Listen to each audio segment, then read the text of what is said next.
First, on this 23rd year since the 9/11 attacks, local observances were part of nationwide remembrance ceremonies at sites including New York City, Shanksville, Pennsylvania, and Arlington, Virginia, all to honor the nearly 3,000 lives lost on September 11, 2001. 184 of those individuals were killed in the attack on the Pentagon. Erie News Now Washington, D.C. correspondent Brendan Scanlon is live with how those lives were remembered today at the Pentagon this morning. Good evening, Brendan.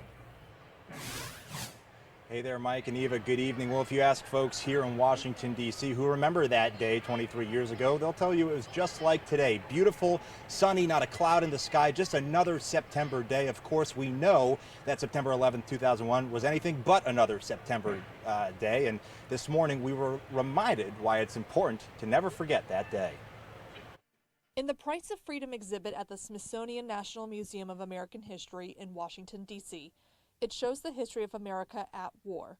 The exhibit includes pieces from the September 11th, 2001 attacks. It was essential that we collect this moment in time. There are representative pieces from each of the 9/11 sites on display.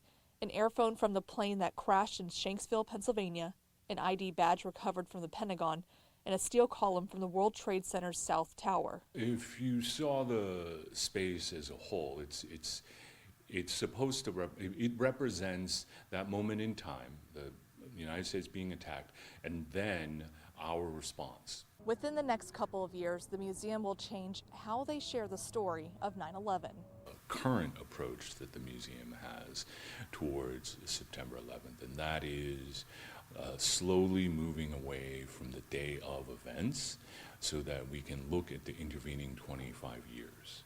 So one of the things we're thinking about, very concerned, the number one priority is how we convey this story, especially since our museum is multi-generational.